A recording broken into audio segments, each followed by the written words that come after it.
Друзья, приветствуем вас на YouTube-канале Gagos Media. Это проект «Единомышленники», и здесь мы ведем дискуссии по разным вопросам, которые важны, на наш взгляд, для обсуждения в обществе.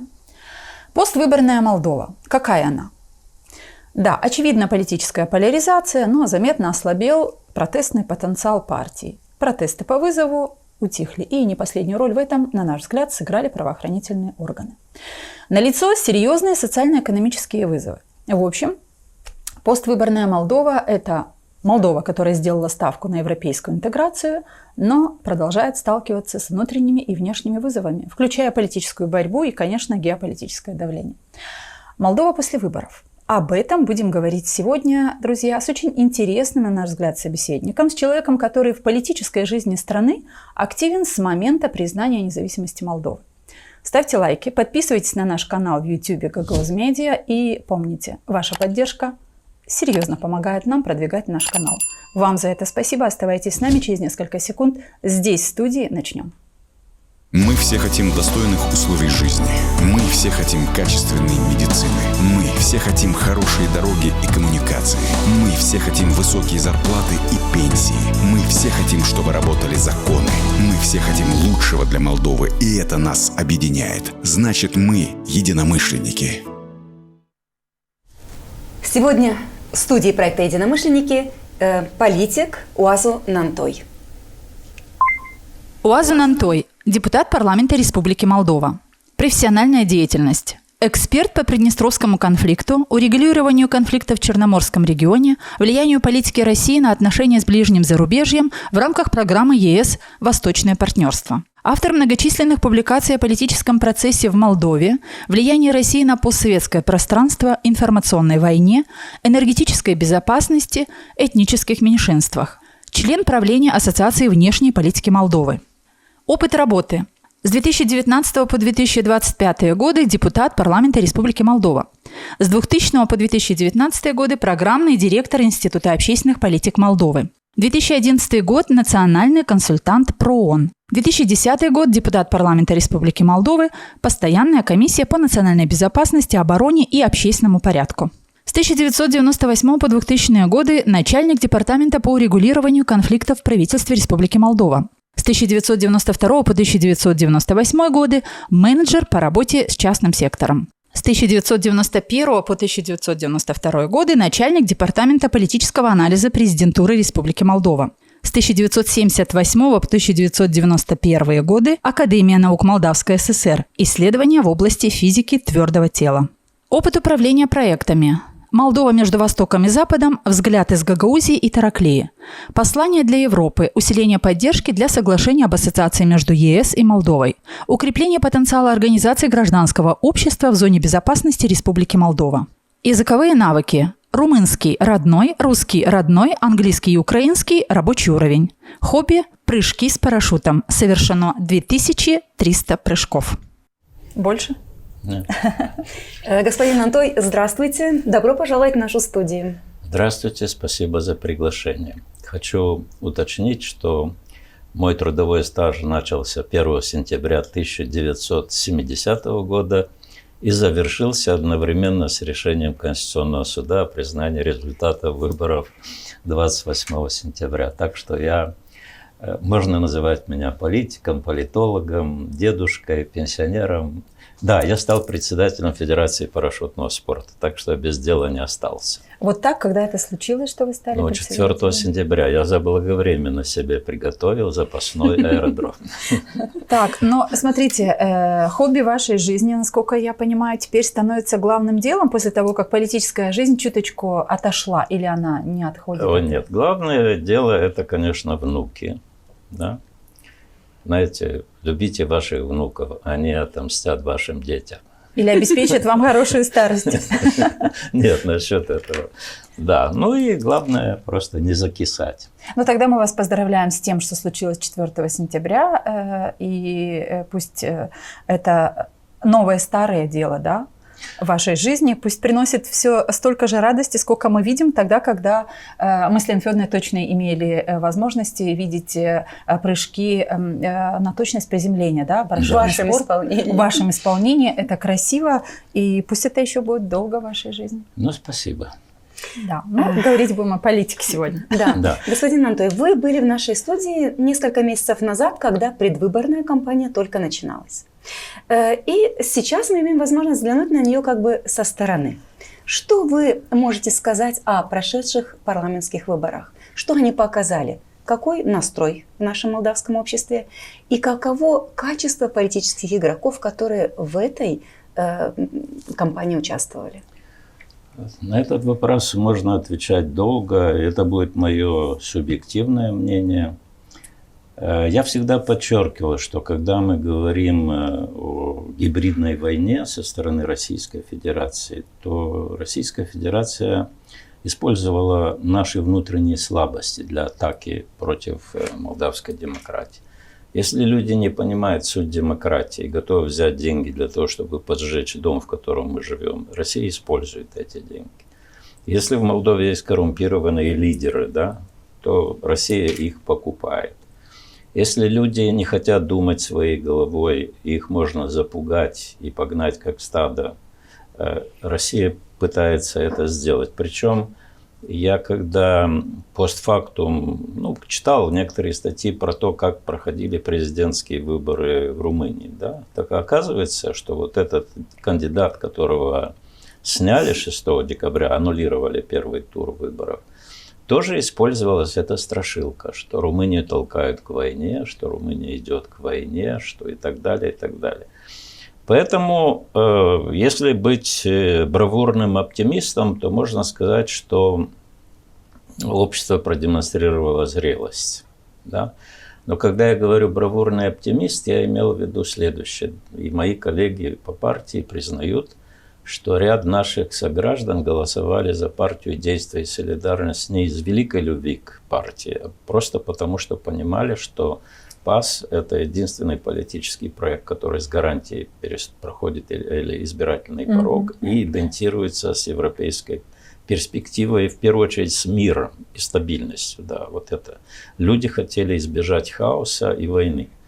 И это всего лишь значит, что психологическая нагрузка на правящую партию, она возрастет, то есть нужно подниматься на качественно новый уровень. И я, в общем-то, считаю, что когда мы смотрим на парламент, то мы видим там и политические проекты, появление которых в парламенте никто не предсказывал. Да? Вы говорите о Костюке? Да, это демократия Акаса. То есть тоже журналисты некоторые утверждают, чтобы использовали эти алгоритмы TikTok и так далее.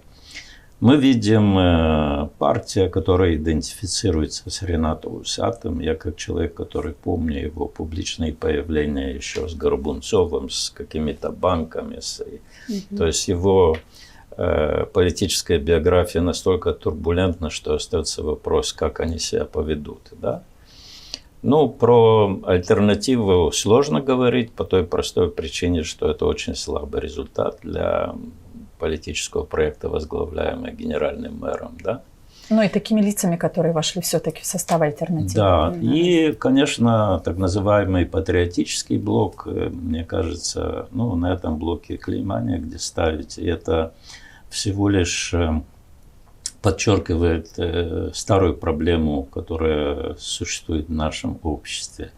Отсутствует реальная конкуренция между реально демократическими политическими проектами. Я не хочу злоупотреблять проевропейски, но которые политические проекты, которые не куплены никем и которые ориентированы на проблемы общества и так далее.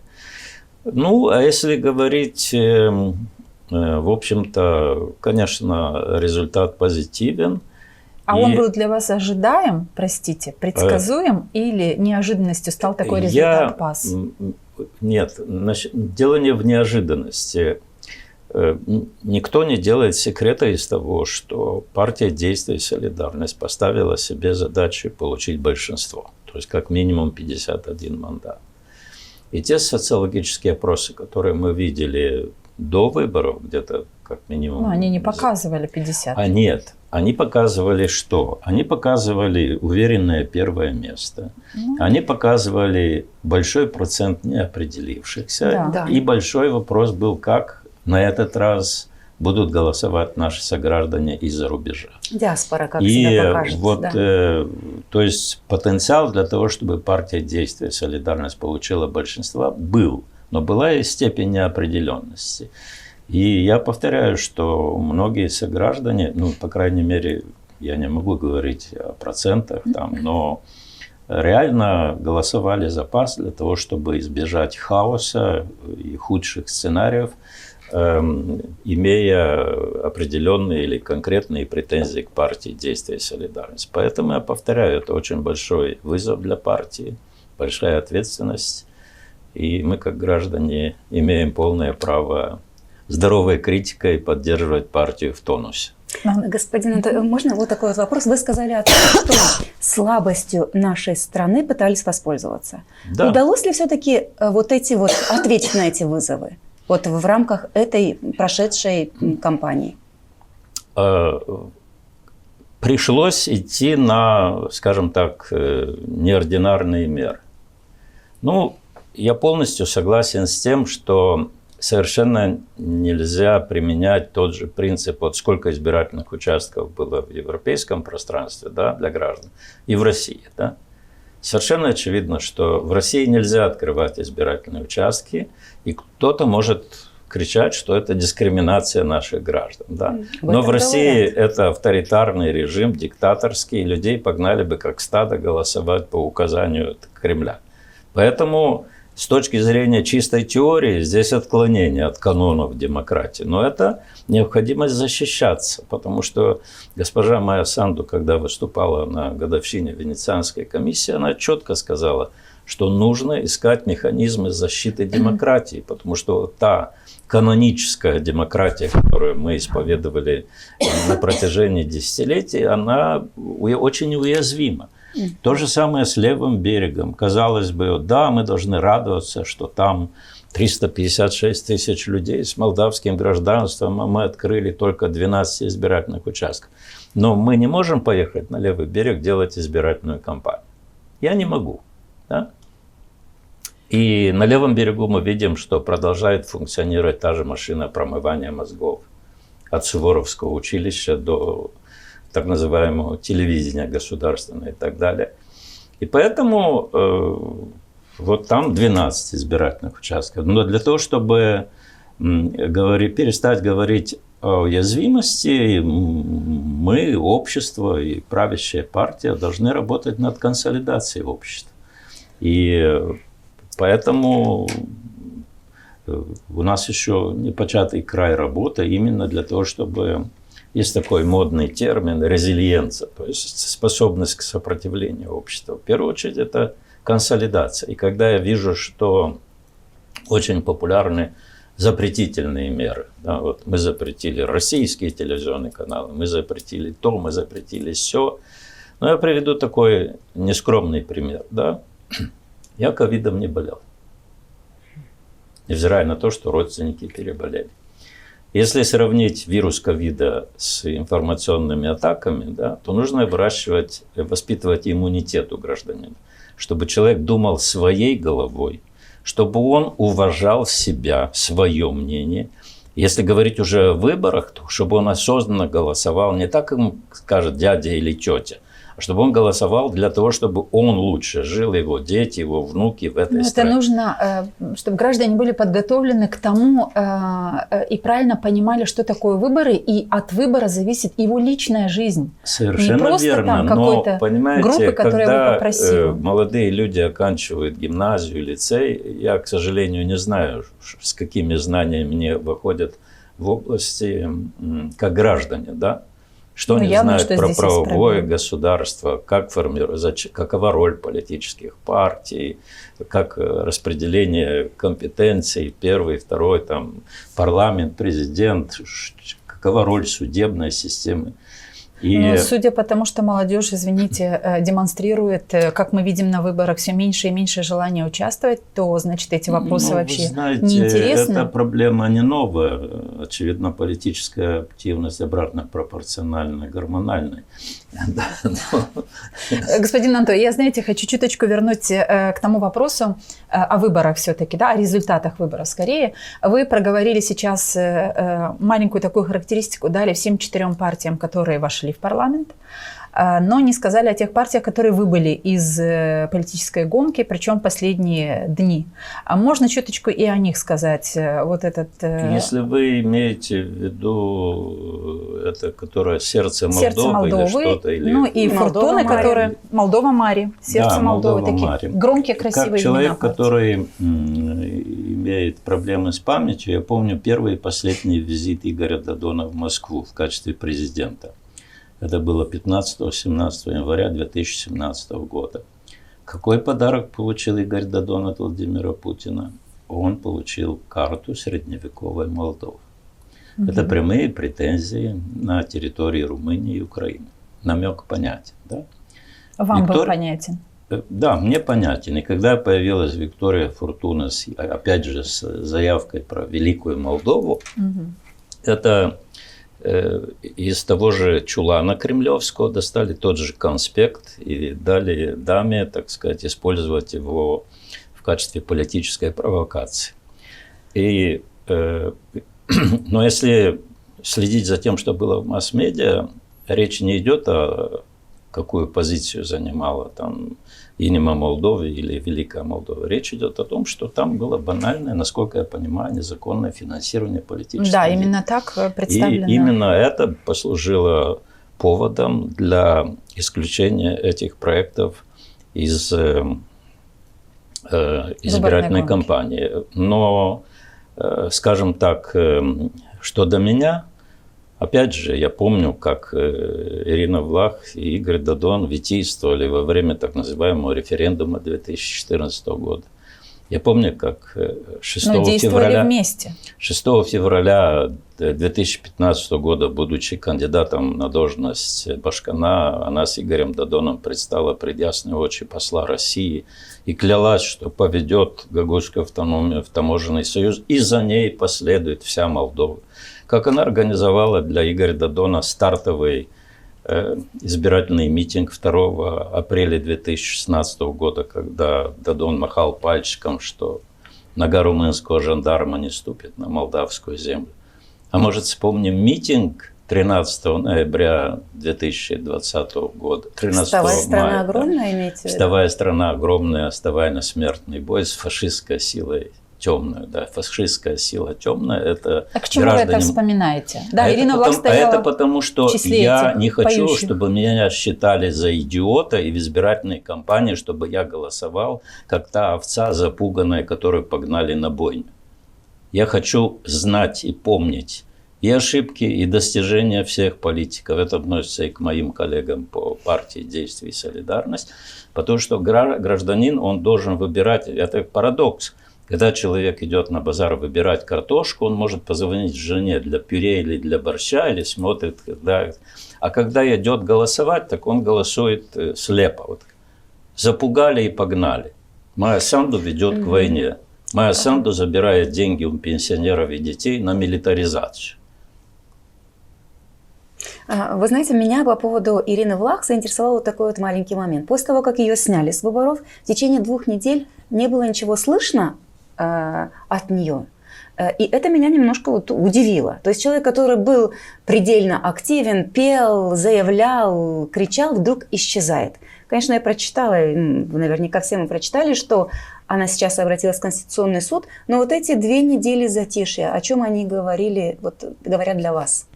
А я на эту тему даже не задумывался, по той простой причине, что этот так называемый патриотический блок, какая-то сборная солянка, и все, что там было, мне больше понравились откровения Воронина насчет Кулька. Все остальное, я в ту сторону даже не смотрел, что как гражданин голосовать за такое вот, это... Но видите, что Гагузия проголосовала, вот за такое вот, как вы говорите, проголосовала Гагаузия, и это мнение граждан, проживающих в Молдове на территории нашей автономии. Ну, это Надо уважать выбор всех парламентские людей. выборы, они проходят на всей территории, все граждане, в том числе из диаспоры, участвуют. Поэтому, как проголосовала Гагаузия, это проблемы Гагаузии, это надо обсуждать тут. Хорошо, мы будем это обсуждать с представителями из Гагаузии, если мы их уговорим прийти в эту студию. А вам, коль мы затронули Ирину Влах и сердце Молдовы, вы знаете, на протяжении многого времени, то есть многие уже говорят, и нам это было очевидно, что Ирина Влах начала предвыборную кампанию задолго до старта официальной выборной кампании. То есть она этим занималась все 2 года. Когда она заявила, будучи башканом, извините, что я вас перебиваю, что она начала учить румынский язык, Тогда началась да, выборная кампания? тогда стало понятно, что Ирина Влах получила указание готовиться на уровень национальной политики. Тогда это началось уже 4 года, получается, назад. Да, Ян Сабль Дюзава, который ездил по всей Молдове, да, изданий, книжек, то есть, ну, все это банально, скажем так. Но у меня вот банальный может быть вопрос, но Ирина Влах много раз за вот эти 2 года последних как минимум предлагала, все же партии готовились к этим парламентским выборам. Кто активнее, кто менее активнее, но много раз Ирина Влах делала какие-то брифинги, пресс-конференции собирала и говорила: оппозиция, давайте собираться. Давайте объединяться, нам нужно объединяться. Как вы думаете, почему никто не отреагировал и не было все-таки вокруг Ирины Влах собрано какое-то сообщество партий, а это случилось опять же перед выборами и собрались все вокруг партии социалистов? Как вы думаете, почему? У меня очень примитивный подход. Кремль дал возможность различным политическим проектам резвиться, наблюдая за тем, как они набирают или не набирают рейтинг, а потом их сгруппировал по колоннам для того, чтобы с гарантией преодолели избирательный порог. И поэтому Ирина Влах просто она работала на свой рейтинг, а не на какую-то благородную идею со слезами на глазах. Это было пиар, который каждый политик... Вот Владимир Воронин уже заявил о том, что он выходит из этого блока. Почему ему не захотелось хотя бы вид создать, что мы вместе предрекали, еще когда образовался блок, что блок создан ненадолго. Такое невозможно. Да, объединили необъединимое. Но почему вот ему не захотелось показать, что нет, вы были неправы, вот мы идем вместе? Вы знаете, у меня отношение к Владимиру Воронину не то что противоречивое, но достаточно негативное и однозначное. Да? Невзирая на то, что он целовался с Трояном Басеску, и 24 марта 2005 года парламент Молдовы, где фракция коммунистов имела 56 мандатов, единодушно принял заявление о европейской перспективе Республики Молдова. Это все было фальшь, цинизм и фарисейство. Я могу вспомнить 16 мая 2001 года, когда он поехал в Тирасполь и подписал документы вопиющие, которые, в том числе пункт 5 протокола, предусматривал рассмотреть вопрос о выплате компенсации за события 1992 года. То есть президент страны подписал бумагу, согласно которой Республика Молдова – это агрессор, который атаковала в 1992 году мирный приднестровский народ. То есть поэтому отношение у меня к Воронину однозначно негативное. Но то, что происходит в этом патриотическом блоке, мне абсолютно неинтересно по той простой причине, что они все, в свою очередь, были квалифицированы Ворониным в качестве предателей. Да? Так же ведь было. Ну, да, публично были квалифицированы. Да, публично, скажем, да. И поведение Воронина, может, он пытается сохранить для будущего этот лейбл для более молодых коллег. Не знаю, мне это не интересно. В любом случае, извините, меня интересует вот, способность партии действия «Солидарность» подняться на качественно новый уровень, в том числе инициировать диалог с обществом для консолидации. Да? Меня интересует, например, наша партия, как они себя поведут. То есть я не призываю к созданию каких-то там коалиций, не коалиций, но само голосование в парламенте по разным вопросам это будет своеобразным тестом и избиратели получат ответ, что же представляют из себя те политические проекты, за которые они голосовали. Лена Федоровна упомянула о том, что Ирина Влах подала в Конституционный суд и хочет получить ответ от Конституционного суда. Насколько верно было снять партию с выборов. И да, мы будем ждать решения Конституционного суда, но вы как считаете, политическое будущее Ирины Влах есть? Если есть, какое? Как оно вам видится? Это мое сугубо личное мнение. Надеюсь, Ирина Влах не потащит меня в суд. Я считаю ее кремлевским проектом, и время кремлевских проектов необратимо уходит. Еще не ушло, но уходит.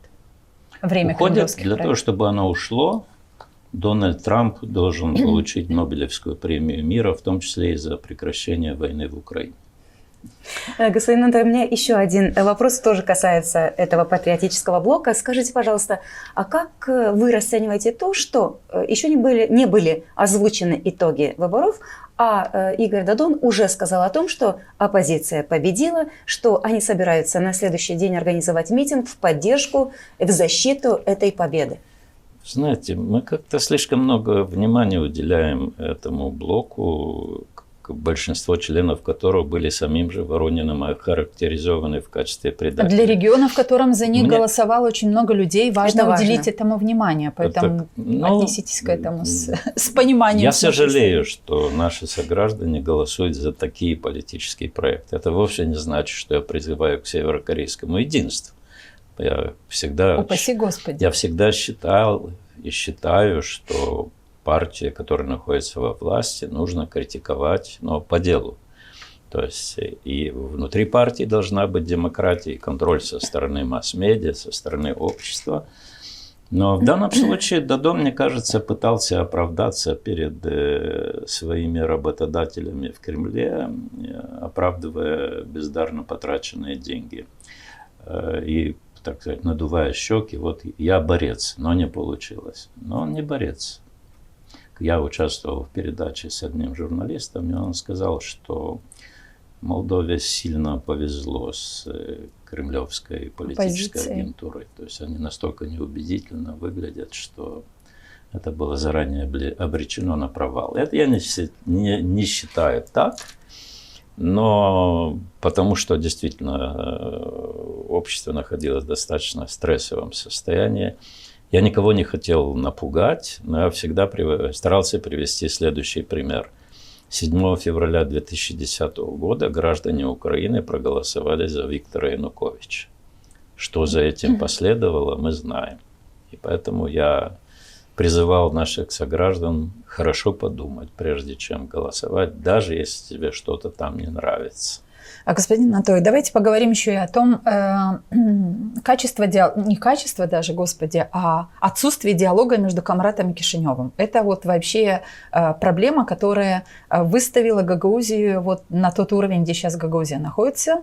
И власти региональной, гагаузской, очень легко убедить людей в том, что Кишинев с нами не считается, Кишинев с нами не хочет разговаривать. Вот видите, Кишинев пренебрегает. Уже не будем перечислять, почему. Потому что Башкан не вошла в состав правительства Республики Молдова и так дальше, дальше.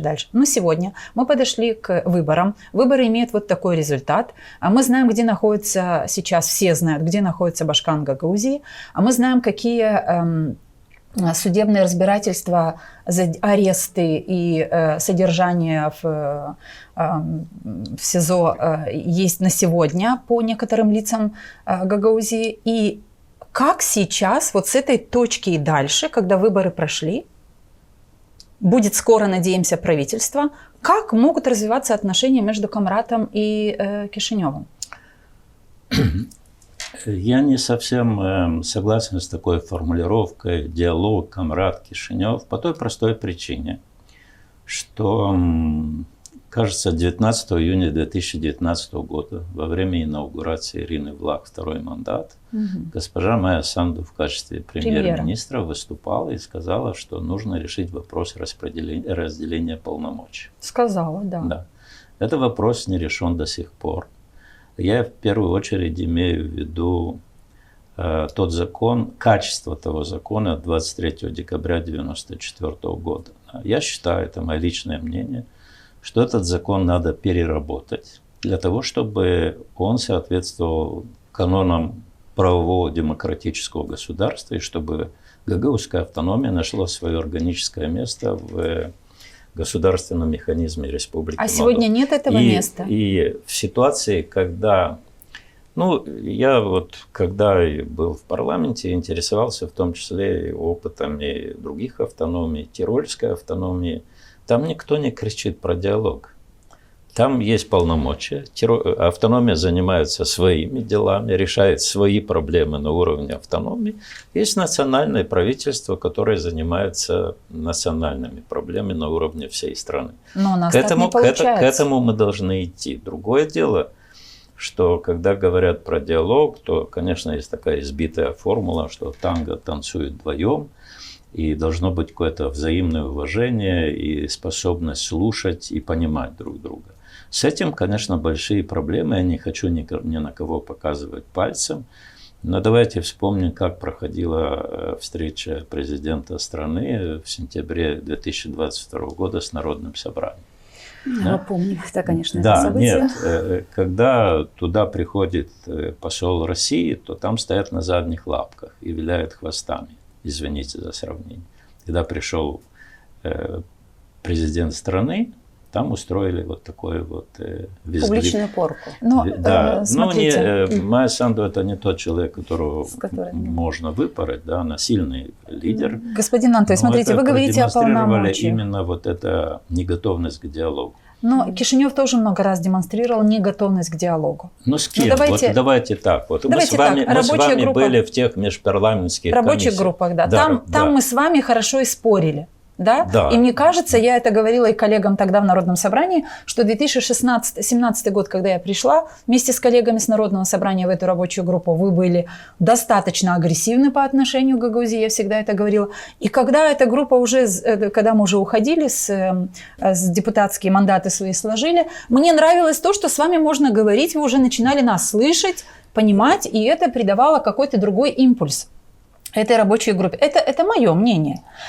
И для меня лично, если хотите, мы говорим сегодня и о как о вашей политической деятельности в жизни страны, мне кажется, что от полной агрессии, простите, но это мое личное мнение, я так вижу вас как политика в этой стране, за которым я наблюдаю 20 с лишним лет, от полной агрессивного отношения к Гагаузии я все-таки за последние годы видела за вами очень прагматичные взгляды, шаги и речи, которые вы говорили о том, как можно уравновесить этот конфликт, который есть долгие годы между Камратом и Кишиневым. И мне, кстати, не хватало рабочей группы, и вас в этой рабочей группе. Рабочей группы не было вообще в последнее время. И, может быть, даже многим не будет хватать в парламенте Республики Молдова Уазу Нантоя, потому что вы становились другим, и тогда, когда вы становились другим, как мне кажется, вас уже нет в парламенте. Если немножко, вы знаете, вы задели одну струну, которая для меня принципиально важна. Я не буду прибегать к мнению Константина Таушанджи, я был в Народном фронте, он был Гагаuz Халкы, и мы демонстрировали возможность диалога нормальных людей. Вы были молодыми, вы могли многое демонстрировать. У меня никогда не было отношения агрессивного к автономии. Хочу быть правильно понятым. Да? Я не хочу приводить ряд фамилий, которые я воспринимал как агенты другой страны. Да?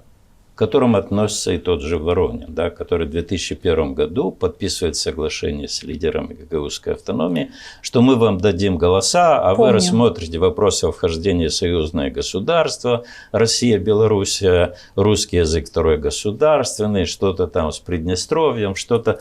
Короче, я с вами согласен, я всегда считал, что гагаузская автономия, она возникла на основе взаимного недоверия, недомолвленности и страха. Так. И люди из Камрата считали, что мы создаем втихаря свое государство. Считали и верили в это. А в Кишиневе мы вам дадим якобы автономию, а в действительности там будет пустышка. Да? Да.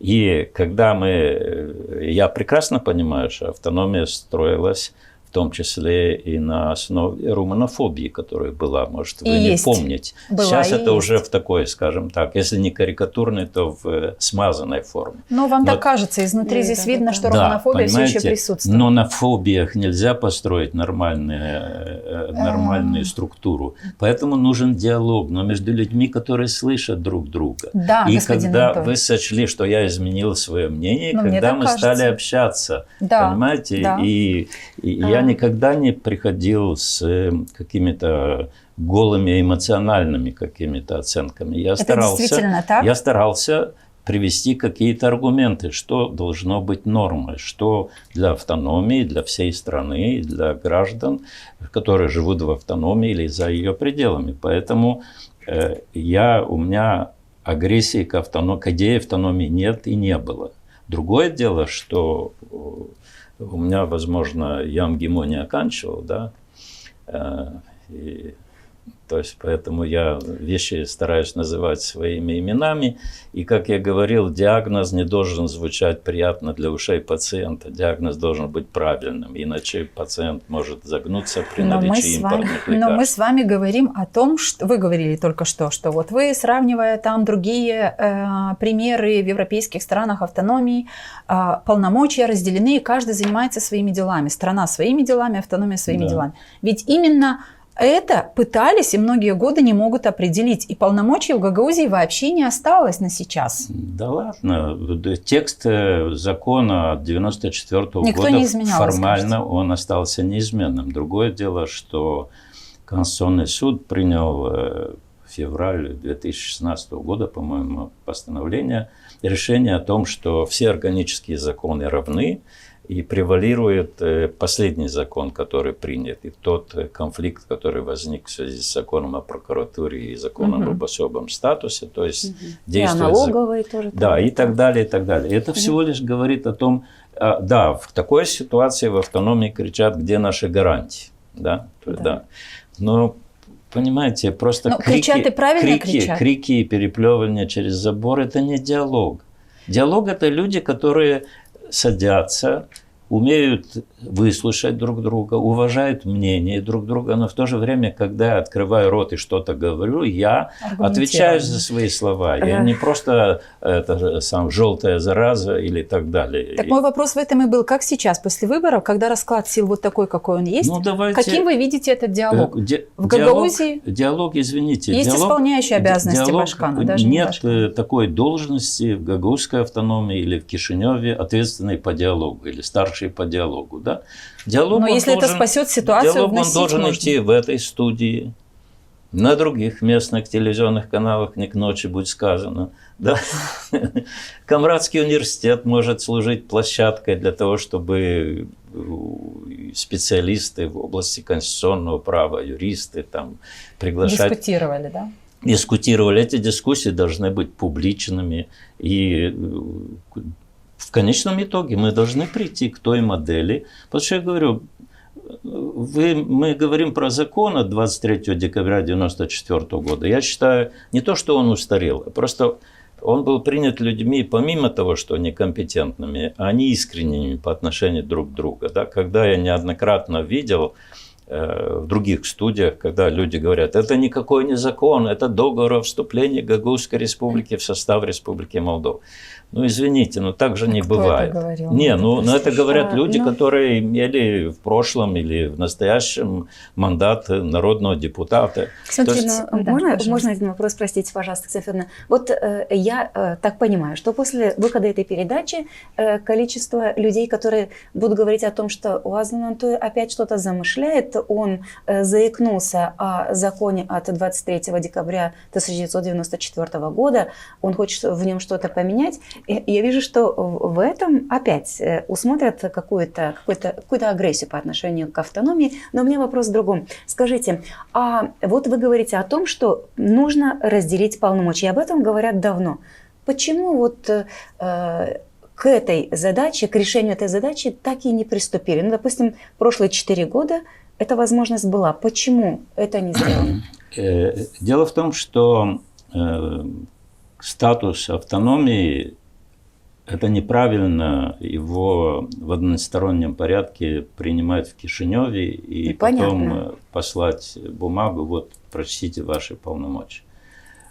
Как мы говорим, жизнеспособное решение, оно принимается на основе вот этого диалога, которого нет. Так вот, давайте сперва запустим этот диалог, чтобы изменение там запятой или буквы, или фразы, или статьи в законе не воспринималось, как у нас забирает полномочия, уничтожает. Но справедливости ради надо закончить этот разговор про диалог тем, наверное, что все-таки прервала диалог гагаузская сторона, и это случилось в Народном собрании Гагаузии. Мне это даже не интересно, потому что когда люди сидят за столом, и они не искренни, я не говорю с обеих сторон. Ой, вы многого хотите. Искренность в политике, это днем с огнем не сыщешь, господин Монтой. Я неправильный политик, поэтому... Не, ну мы, конечно же, какой же гражданин не хочет от политиков искренности? Ну прям. Но где их найти, этих искренних политиков? Мы вот в этой студии, кстати, на протяжении предвыборной кампании в том числе очень много говорили о лицемерии политиков. И, кстати, тогда, когда граждане страны нехорошо подружились с критическим мышлением и не могут анализировать, не хотят, не знаю, анализировать многие ситуации, они вот как раз и попадаются в сети вот этих лицемерных политиков, которые обещают, мы слышали много обещаний про бесплатный газ, про трубу, которая специально каким-то образом придет в Гагаузию и будет там под большим напором давать газ. Это было еще с 2000 10-15 года. Но все это еще жизненно, понимаете? Но я тут перескочила на лицемерие политиков. Давайте завершим вот эту часть разговора про диалог между Кишиневым и Камратом. Почему я задала этот вопрос, господин Монтой? Мне кажется, для нас сейчас очень важно. Для каждого жителя автономии с такими результатами выборов, которые они есть, всех, мне кажется, интересует вопрос, а что дальше теперь? То есть понятно, что Гагаузия не имеет Башкана, то есть Башкан есть, но она находится не при исполнении своих обязанностей, идут судебные разбирательства, нет окончательного решения суда. У нас есть исполняющий обязанности Башкана, который явно не располагает и у многих людей не вызывает никакого, то есть это не авторитетный человек, за которым можно было бы сказать, что Гагаузия за ним как за каменной стеной, скажем так. И у гагаузского сообщества, как мне кажется, действительно вот это главный вопрос. А что будет дальше? Вот есть парламент уже, и будет правительство, надеемся, и что будет дальше? Поэтому мой вопрос был, как вы видите эти отношения? Вы уже не будете в парламенте, вы продолжаете заниматься политической аналитикой. Вот очень коротко все же. С какой стороны должен быть первый, я не знаю, кто должен сделать сейчас первый шаг для решения вопросов, которые волнуют гагаузскую автономию? Первый шаг, как правило, делает сильный.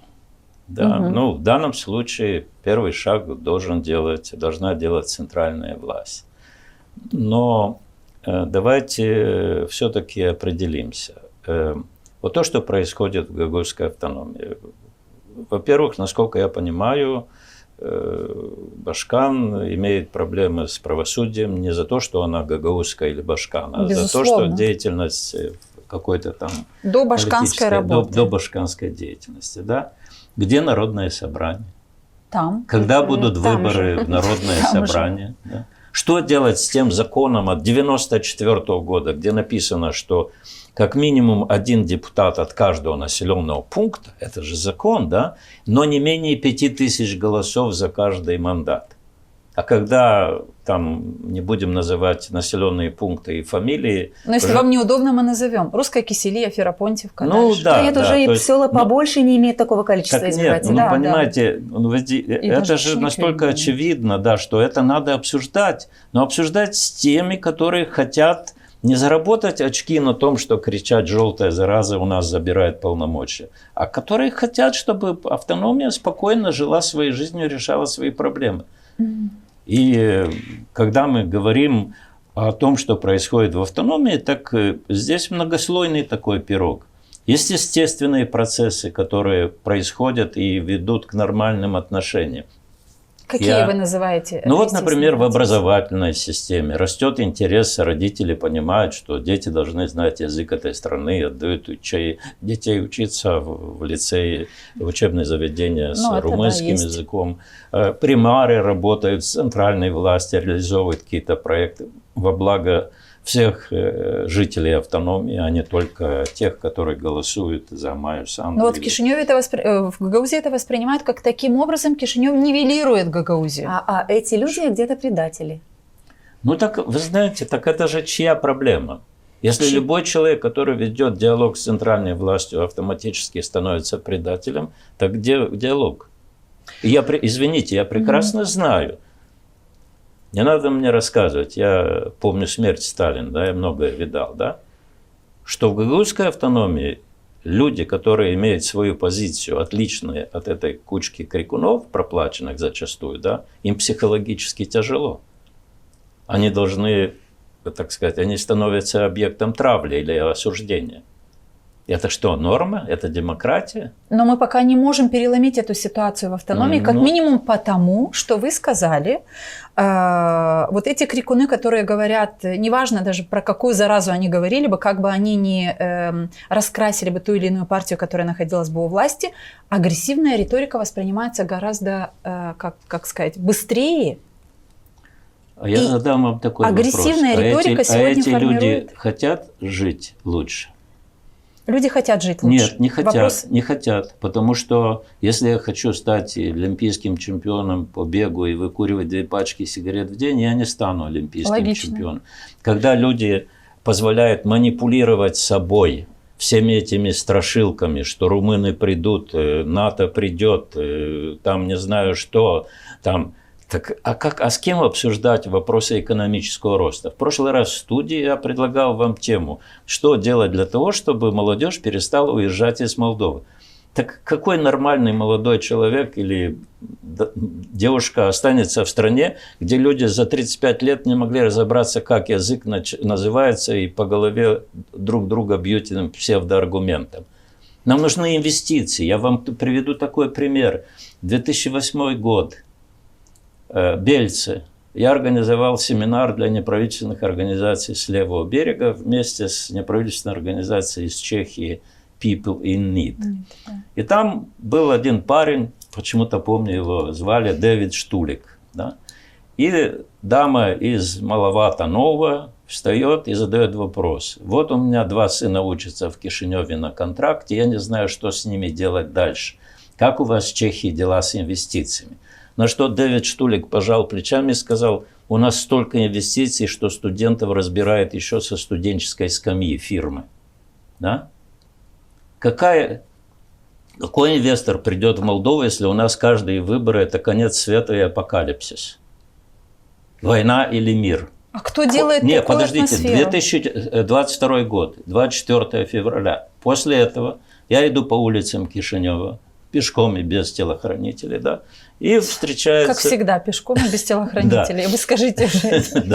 И встречает какая-то женщина, которая меня узнала, останавливает меня и говорит, Дом Антон, я уезжаю из этой страны. Я больше не хочу жить на пороховой бочке и не знаю, что будет завтра. Так для того, чтобы были инвестиции, чтобы молодежь перестала уезжать, мы не должны голосовать за прошлое, да?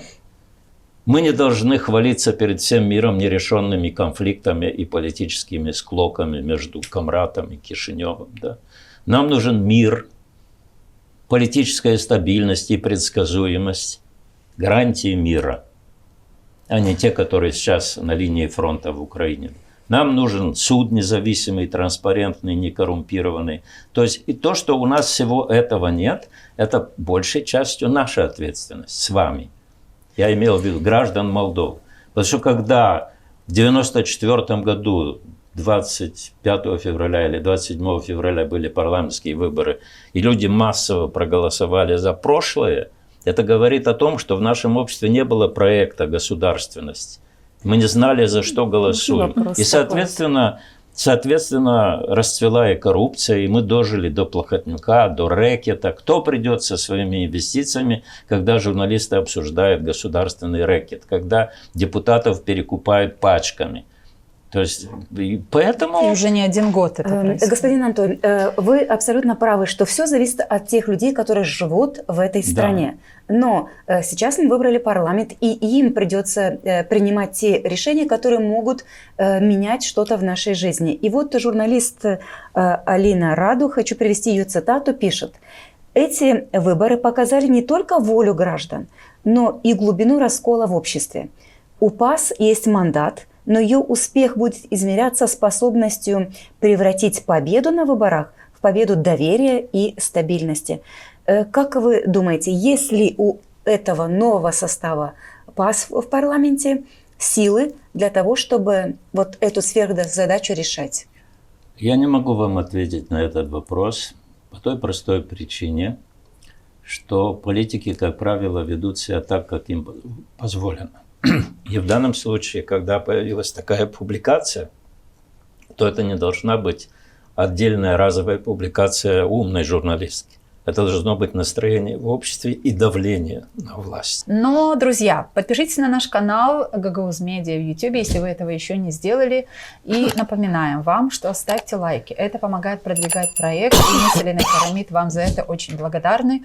А тем временем продолжим, господин Нантой. Да. Да. Ваша мысль, вы ее не завершили? Не завершили. Статья, я полностью с ней согласен, что... Понимаете, я помню эти наши страдания, что у нас нет национальной идеи. Но эту идею надо выстрадать, эта идея должна объединить общество. Она не может быть изобретена в лаборатории. Ну да. Но ее как-то формулируют национальную. Допустим, сейчас очень многие политики в последнее время, мне кажется, даже больше после выборов, многие политические аналитики стали говорить о том, что наконец-то сформулирована национальная идея. Это европейский путь, по которому, на который стала Молдова. Вот вы воспринимаете это как национальную идею, саму евроинтеграцию страны? Я хочу уточнить. У меня плохо с политической романтикой. Перед референдумом о европейской интеграции Молдовы месяца за 2 появился социологический опрос. И там был задан вопрос. Есть 3 варианта. Какой из вас кажется достоверным? Первое. Молдова может вступить в Евросоюз без вступления в НАТО. Молдова обязана вступить в НАТО, если хочет в Евросоюз. И третье, не знаю. 49,7% ответили первый вариант, что Молдова может вступить в Евросоюз, не вступая в НАТО. Но 24,5% были уверены, что Молдова обязана вступить в НАТО, если хочет вступить в Евросоюз. А НАТО в Республике Молдова – это отдельная песня, это страшилка, это Югославия, это агрессивный блок. Да? А остальные ответили честно: не знаю. Так. И какая национальная идея, когда половина граждан понимает, в общих чертах. То есть вы не воспринимаете это как национальную идею? И национальная идея должна объединять. Может быть, такую национальную идею давайте зарабатывать. Потому что... Я не знаю, можно у меня есть еще одна маленькая такая вот мысль. Мы говорили с вами о том, что многое надо менять в стране, что это придется делать в первую очередь тем депутатам, которых сейчас мы избрали в парламент. Вы говорили о том, что вы уже не верите в тех политиков, которые были там прокремлевские, у них нет уже тех сил, но все-таки мы знаем, что они могут вставлять палки в колеса и будут это делать и дальше, и на этом не остановятся. Сможем ли, наработали ли мы механизм противостоять этому? Когда вы сказали «мы», я имею в виду прежде всего общество в целом. Для здоровья общества жизненно важно иметь масс-медиа, которые держат под критическим контролем всех политиков. И в первую очередь власть. И власть, да, в первую очередь. И, конечно, нам нужен диалог на разных уровнях. Вот, например, было заявлено, что будет реализована административно-территориальная реформа. Да, уже много раз заявляют, но никак не дойдут до точки начала. Давайте... Но это очень сложная реформа, которая... Да, знаете... Непопулярная, скажем так. Нет, знаете, сложная реформа. Я уже приводил этот пример.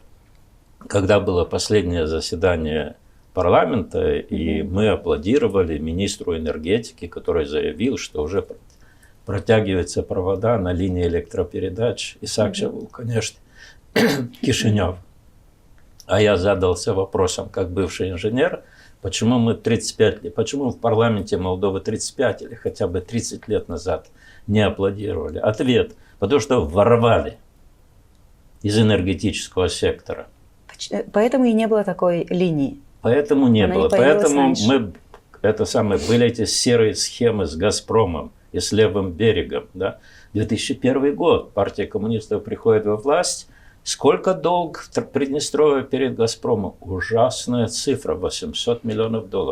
Сейчас уже забыли, когда вы упоминали 10 миллиардов. Да, сейчас уже это все понятно, что это... То есть люди воровали, дорвавшись до власти. У нас не было энергетики жизнеспособной. У нас так и не была реализована административно-территориальная реформа. Был период, когда люди кричали: кому нужны эти районные советы, дармоеды, ничего не решают. Но попробуй эту реформу проведи. То есть, поэтому это очень сложный процесс.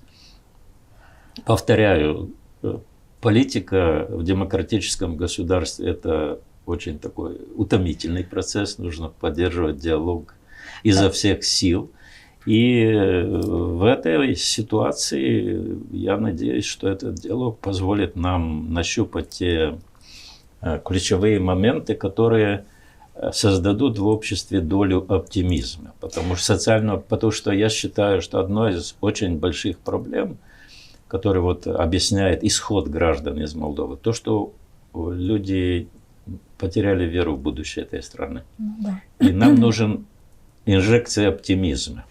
Да. Инъекция. Для того, чтобы этот оптимизм начал работать на Да, сложно не консолидацию. согласиться с этим. Действительно нужен оптимизм, потому что особенно вот эта агрессия, которая культивировалась на протяжении, как минимум последнего года, уж точно до парламентских выборов, и геополитическая ситуация, и то, что война рядом, и гибридная война, да, о которой тоже говорим, количество фейков и прочей дезинформации, которая на самом деле дезориентировала, возможно, тех людей, которые и хотели бы разобраться искренне в ситуации, чтобы правильно отнестись к этим выборам. Я с вами, извините, здесь я буду категоричен. В чем? Я недавно, не то что недавно, но пришел к такому выводу, что есть такие отправные точки. Да? Отношение граждан Молдовы к тому, что происходит в Украине. Угу. Это отношение уже моделирует все остальное. Из этого это фундамент. Если человек считает, что Путин там борется с нацизмом. Ну а что вы можете поделать с тем, что у нас есть граждане страны, которые считают, что Путин борется с нацизмом, и есть граждане страны, которые считают, что Россия – это агрессор, и это настолько очевидно, что… Здесь что я делать, когда могу у людей разные сказать, мнения? что одна из больших проблем нашего общества – то, что на протяжении практически 3 десятилетий политики приходили во власть, усиливая раскол в обществе. Да. Наши правые, noi suntem româniși punctum, Молдова и вы в том второе числе? румынское государство. И вы в том числе такой? Власть и я, насколько это перекрывается. Где... Но румыньши пунктом это ваше или нет? Нет, почему? Это выражение, которое появилось до того, как я родился. Но вы продвигаете? Другие левые. Мы любим Россию, у нас ностальгия по Советскому Союзу. И до 24 февраля 2022 года, если людей, граждан Молдовы в соцопросах спрашивали, какому политическому лидеру из-за рубежа вы доверяете больше всего, Путин был выше на голову кого угодно. Господин Антон, чтобы перейти к нашей рубрике «Люди говорят что», я все-таки хочу один момент. Вы в последние эти 2-3 минуты в ваших речах вы сказали о том, что политики все еще пугали избирателей румынами и т.д. и т.п. Но для Гагаузии это очень актуально. Скажите, почему вы считаете, что это не работает? Или вы считаете, что нет угрозы объединения с Румынией в Молдове? Во-первых, я не знаю, считать ли это угрозой, потому что некоторые люди... Но Гагаузы рассматривают это именно как угрозу, поэтому я именно так и формулирую свой вопрос. Потому что нам с Леной Федоровной тут гадать на кофейной гуще не нужно, почему жители автономии так сильно боятся объединения с Румынией. То есть они боятся, это факт, Но почему ответа на этот вопрос нет? Одновременно с этим вы справедливо заметили, что последние годы интерес родителей отдавать своих детей в румынские лицеи для того, чтобы они получали обучение, после которого они совершенно владеют румынским языком, и в этой стране, чтобы они чувствовали себя полноправными гражданами страны, владеющими языком, тоже очевидно. Но вы ответьте, пожалуйста, почему вы считаете, или есть ли у вас ответ на вопрос, гагаузы не должны бояться объединения с Румынией? Ну, во-первых, по той простой причине, что это совершенно иррационально бояться 35 лет. Я помню перестройку, перестрелку, я помню 89-й год и так далее, и так далее. И мы унаследовали из советского периода эту румынофобию. И эту румынофобию цинично использовали политики для того, чтобы прийти во власть и грабить народ Молдовы. Это моя личная позиция. И когда мы говорим о румынофобии, так ведь есть же пример 4 ноября 1940 года, когда проводили границы Советской Молдавии, то разделили ареал, где проживали этнические болгары и гагаузы. Этнические гагаузы из Одесской области воюют в рядах украинской армии с российским агрессором, сейчас, да, и умирают, и погибают. А здесь определенные лидеры, в кавычках, считают за честь, так сказать, ожидать российские танки. Я записи в моем телефоне не буду вам приводить в студии. То есть, поэтому это все наследие еще совкового прошлого. И когда мы говорим об этих остатках из прошлого, да, тот же левый берег, я помню, как выглядел левый берег в период горячей фазы конфликта, когда матери готовы были послать сыновей умирать, лишь бы не проснуться на второй день в соседнем государстве. Это было наследие прошлого, это я отвечаю за свои слова.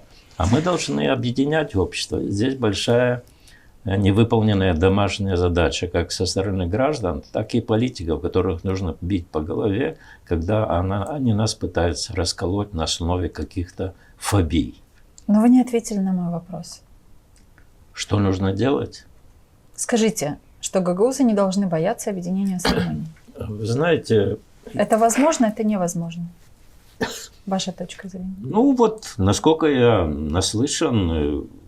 Нет, давай, еще до ковида были прецеденты, когда молодые люди, одаренные из Гагаузии, ездили в Румынию на какие-то музыкальные конкурсы и получали призы, и возвращались оттуда окрыленными, ну да, что их никто не съел, никто не издевался над их очень приблизительным румынским языком. Какой-то парень вообще говорил, что он хочет делать музыкальную карьеру в Румынии. Да? Поэтому главный инструмент – это общение. Я уверен на 1000%, что бизнесмены, которые живут в гагаузской автономии, они прекрасно, если имеют какие-то проекты, то реализовывают их в Румынии безо всякой румынофобии. Да? Обычно люди, которые в возрасте, обычно люди, которые неграмотны и не хотят быть грамотными, обычно люди, которые не хотят думать и позволяют политикам, которых, там, будущее которых кто-то там гадает на яйцах, пугать до бесконечности. Вы иногда бываете настолько точны. Ну, иногда люди, которые накаляют обстановку, и вот эта вот фобия, она растет. Она... Для того, чтобы, вот, например, избирательная кампания. Нормальная избирательная кампания, я видел это в некоторых других странах, люди принимают решения на основе каких-то рациональных аргументов. Как будет выглядеть налоговая система, как будет распределяться полномочия между первым, вторым уровнем власти. У нас это не так. Сколько будет инвестиций в образование, в здравоохранение. То есть, а у нас что? У нас каждая избирательная кампания – это конец света, это нагнетание страхов, это война будет, война и идет. Это работает, поэтому у нас да, так. Потому что это работает, потому что люди позволяют собой манипулировать. Это так, как это исправить, да, наверное, только это долгая дорога. Это не надо, извините, здесь дело не в этничности, вернее всего... Я не про этничность, я про... Вы говорите про граждан Молдовы, которые живут в гагаузской автономии.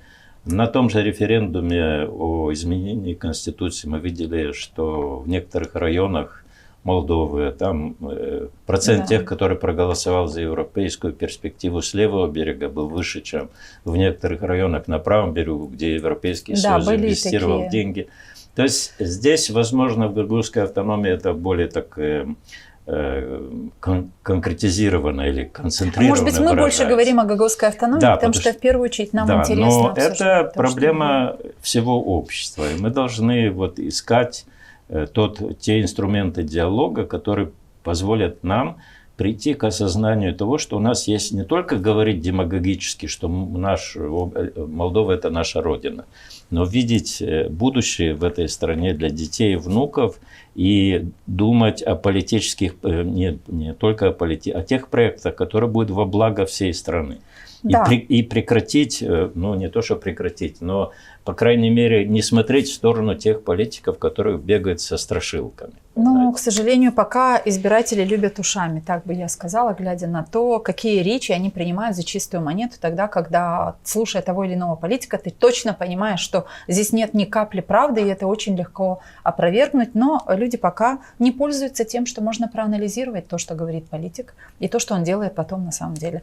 Давайте перейдем к нашей рубрике «Люди говорят что». Друзья, проект «Единомышленники», Гагаuz Медиа, наша рубрика, вы оставайтесь с нами, и не забудьте подписаться, если вы это еще не сделали. Лайки тоже ставьте. Принимаем.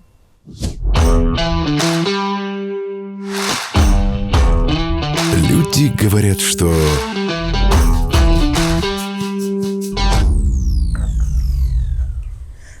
Люди говорят, что хотят жить как в Европе, но не верят, что Молдова может измениться.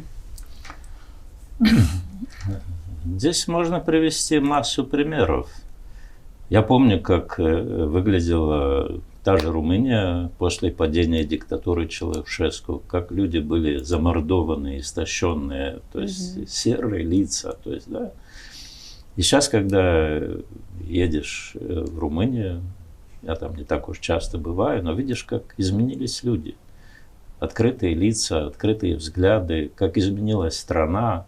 Да, это не значит, что в Европейском Союзе нет проблем. Есть проблемы везде. И та же безработица среди молодежи, и тот же политический экстремизм, который поднимает голову. И не во всех странах хорошо с экономическим ростом, особенно в условиях роста цен на энергоресурсы. Но, в общем-то, нужно видеть мир и стараться...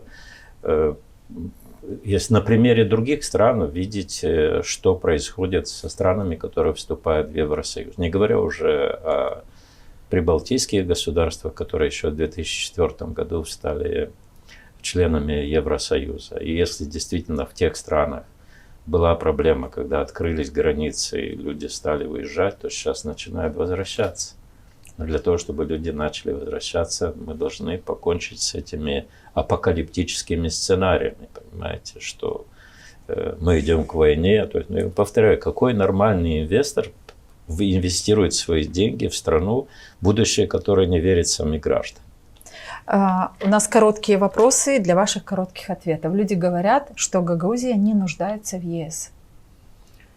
Это неправда, потому что Гагаузия – это абстрактное понятие. Здесь живут граждане Молдовы, которые выигрывают от иммиграции в Европейский Союз точно так же, как и все остальные граждане Молдовы.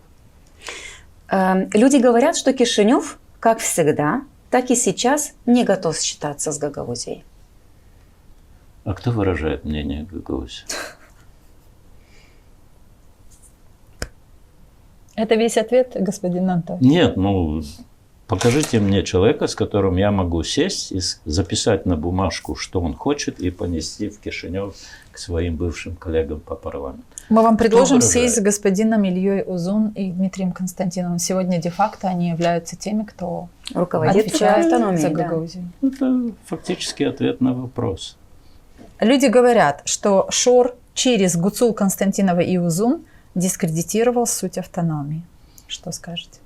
А здесь не было бы Шора, был бы кто-нибудь другой. Не было бы Плохотнюка, был бы кто-нибудь другой. Здесь проблема в нас, а не в том, кто там нас купил. Проблема в тех, в том, что мы готовы продаться. Вот в чем проблема.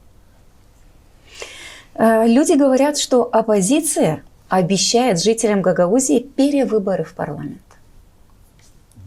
Нужно отделить, понять, где оппозиция. Есть оппозиция, которая применительно... у нас еще формально правительство не сформировано, мы не знаем, кто в оппозиции.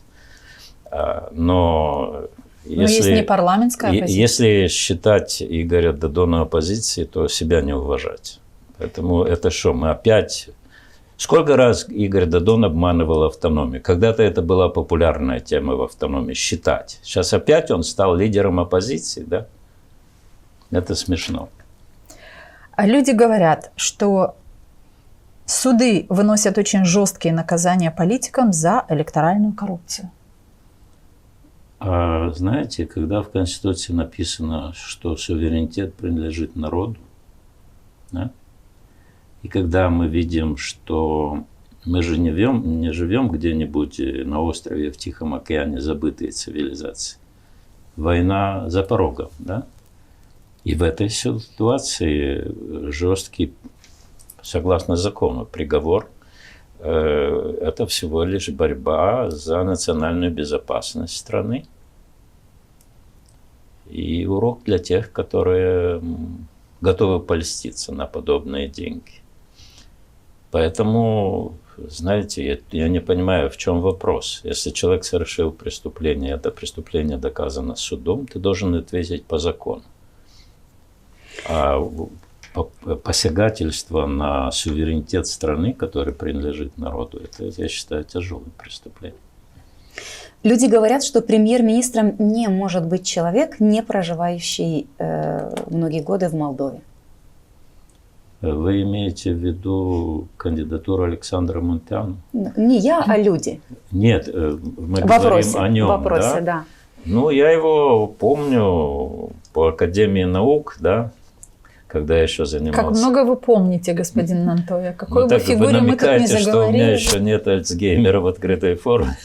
Я не то что намекаю, мы просто признаем феноменальность вашей памяти, которая помнит... Мы до эфира, друзья, мы тут до эфира вспомнили 7 ноября 1989 года. Как-нибудь, если останется время, еще об этом расскажем.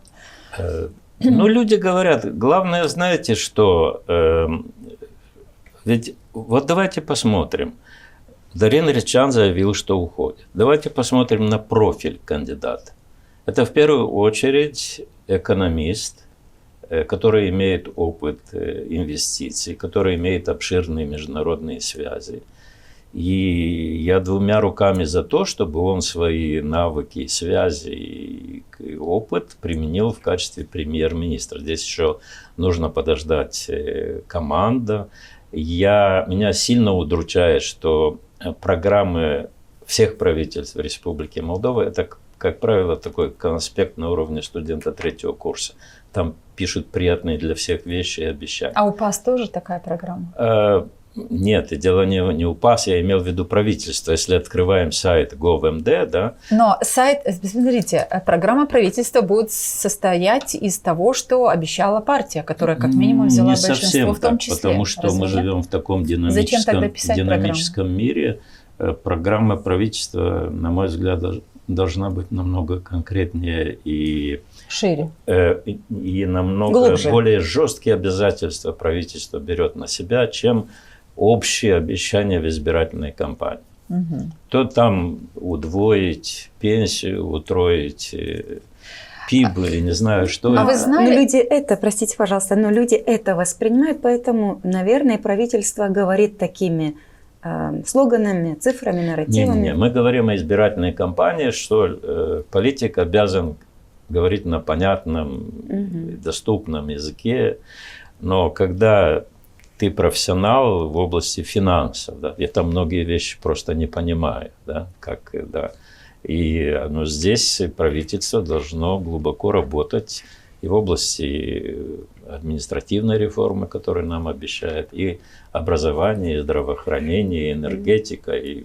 Господин Анатолий, лично вас, значит, правильно ли я понимаю, не смущает тот факт, что премьер-министром в будущем может быть, то есть это только обсуждения первые, он еще даже не представлен в этом качестве, но может быть человек, который не проживал долгие годы в стране, так? Это не проблема. Да. А скажите, вы как член партии ПАС, как действующий депутат парламента, вы знали о том, что господин Ричан сложит и мандат, об этом он уже сказал, что он сложит мандат, и не будет претендовать на должность премьера. Вы об этом не знали? Нет, я не знал, но, откровенно говоря, скажем так, в этой избирательной кампании в основном по телевизору участвовал, в смысле выступал на разного рода международных. А почему вам была отведена такая роль, или вы сами для себя определили? Нет, я просто роль? Уже, так сказать, ну, знаете, немножко дистанцировался. А почему? Что было основанием для этой дистанции от... Ну, дело в том, что, извините, 3 избирательные кампании я отработал 24 из 24, ходил от ворот к воротам, общался с людьми. Сейчас уже как-то... Ну, но вы же физически в очень хорошей форме, что мешало ходить также от ворот к воротам и проводить такую же выборную кампанию. Просто стало интересно. Ну, знаете, я буду откровенным. Наверное, я уже перерос. Вы не вошли в состав... давайте так определимся. Список кандидатов от ПАС? Нет, давайте так определимся. Я никогда не держался за какие-то должности, и я неправильный политик. У меня не было такого, чтобы идти по трупам ради чего-то. Да? Ну, я утрирую. Да? Я рассчитываю на то, что партия будет открытой. Да? И если у нас с вами появятся какие-то общие идеи, то эту идею можно будет донести до наших сограждан в парламенте, из ПАС, или в правительстве, или даже в президентуре. Главное, чтобы была открытость. А эта открытость была на протяжении этого мандата? Это была за это нас критиковали, часто заслуженно. И некоторые законопроекты, которые мы голосовали, нам казались они очень такие нужные, скажем так, или радикальные. А потом оказывалось, что общество реагирует не совсем так, и приходилось давать задний ход. Но здесь в политике не надо искать идеала. Господин Антой, простите, пожалуйста, вот вы говорите о том, что вас уже не будет в новом парламенте, но, наверное, есть совет, который вы хотите дать тем людям, кто все-таки прошел в состав нового парламента. Вот ваш главный совет им. Что вы им хотите сказать? Общаться с гражданами не только в избирательной кампании. Это очень тяжелая работа. А как совмещать? Ну, а по-другому нельзя, если ты хочешь быть успешным политиком. Мы знаем одного политика, который очень хорошо умеет именно это делать. Общаться с избирателями и вообще только общаться. Даже тогда, когда находится на государственной службе, только общается, ничего больше не делает, но только общается. Эффективный, но в этой выборной кампании вот была снята с предвыборной гонки. Нет, ну, вы знаете, был такой советский фильм, по-моему, «Берегись автомобиля», и там была цитата: «Тебя посадят, а ты не воруй». Да, речь идет о том, что в идеале мы все должны быть равны перед законом. Более того, я помню президентские выборы 2016 года, когда Майя Санду была первый раз участвовала в президентских выборах. Я видел, как люди приходили, сдавали деньги в избирательный фонд, получали эту квитанцию, все в строгом соответствии с законом. Это был первый прецедент в моей жизни, а я видел и куча таких денег на столах в некоторых избирательных Чьи кампаниях. это были деньги? Народные, украденные. С этой точки, с этой минуты стало интереснее говорить. То есть не только господин Воронин знает, что лежало в том кульке, сколько денег было. Не, это дела давно минувших дней, избирательные кампании, когда когда-то вот Игорь Бацан, да, который доктор физмат-наук и очень... В отличие от меня, у него не только память, но и структурированное мышление. Еще в 90-е годы он сказал, что в Молдове политические партии представляют из себя верхушки финансовых пирамид. Еще в 90-е годы он это сказал, да. И ничего не изменилось? Изменилось, потому что, я говорю, я видел первый прецедент в моей жизни, когда это была народная избирательная кампания, когда люди несли деньги, искренне поддерживая, и все было, это учитывалось до последнего. Это 16-й год, да, вы Начиная говорите? с 16-го года. А сейчас как было? Но сейчас в соответствии с законом. Кто нарушил закон, тех исключили, насколько я понимаю. Вы имеете в виду ПАС? Да, я имею в виду Нет, ПАС. так каждый из нас там жертвовал какие-то суммы. Вы жертвовали лично? Да. Вы? Какую сумму? По-моему, 10 тысяч лей. Вы же все помните. Как вы не помните, сколько точно вы жертвовали? Да, вы тут все цифры помните, господин членские Антоний. взносы, плюс это другие пожертвовали больше. Господин Антон, мы с вами стали говорить о том, что премьер-министр Ричан объявил о том, что он больше не будет в политике. Скажите, как вы вообще характеризуете вот эти 2,5 года, когда он был премьер-министром? Это были хорошие времена? Возьмем в кавычки, потому что хорошие времена, стали по-разному на них смотреть для страны нашей. Это были чрезвычайно сложные времена. Потому что дело не в том, сколько господин Дарин Ричан был премьер-министром, но вот этот мандат, который получила партия «Действие солидарность» с 11 июля 2021 года, это ковид, война, беженцы, энергетический кризис, все что угодно. И правительство зачастую работало в условиях как пожарной команды. И, конечно, здесь нужно анализировать каждое министерство. Например, в области внешней политики это и президент страны, и министр иностранных дел. Это беспрецедентные успехи Республика Молдова имеет. А проблемы с экономическим ростом, я думаю, здесь требуется глубокий анализ, почему у нас не получается. С одной стороны, мы говорим о том, что нам помогают гранты, проекты, а вот с экономическим ростом проблемы. Я не готов сейчас быть арбитром или выносить какое-то радикальное суждение.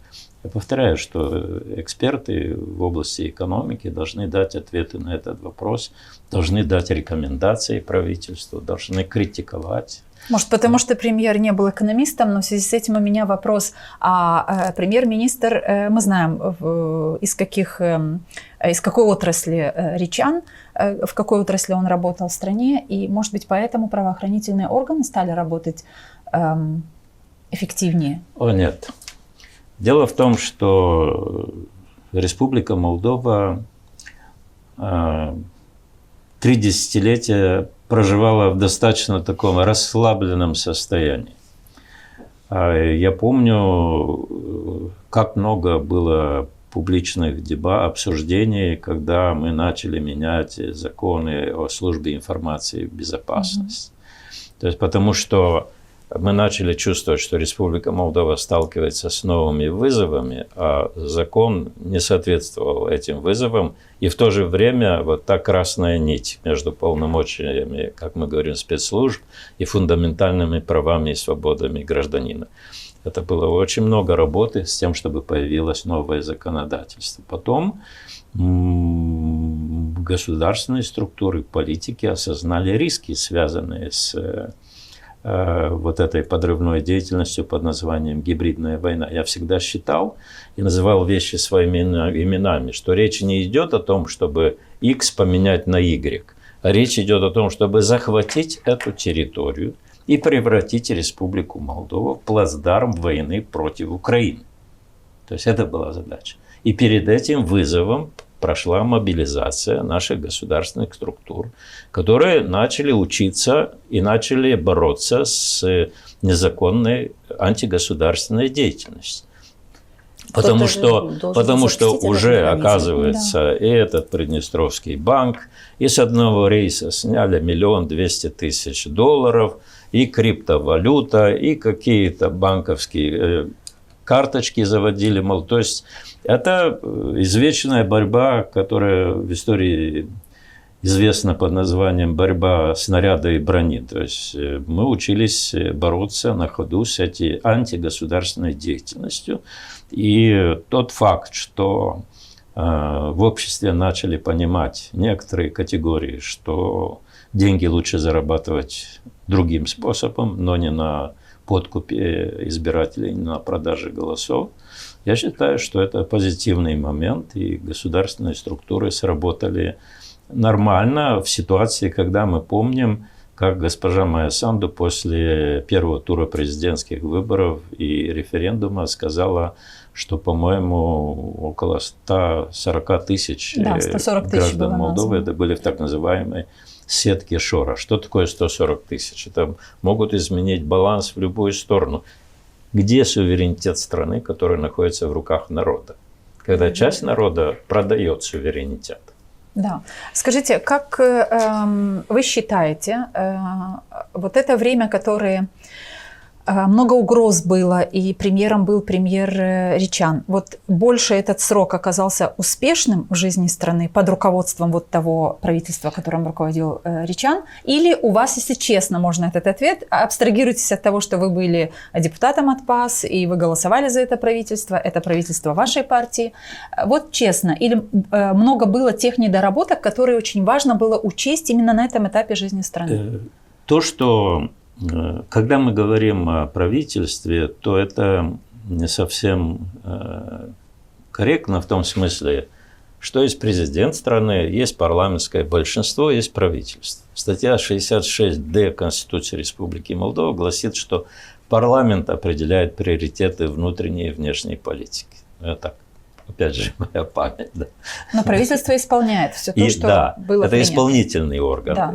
Было бы неправильно и себя не уважать, утверждать, что у нас все было идеально.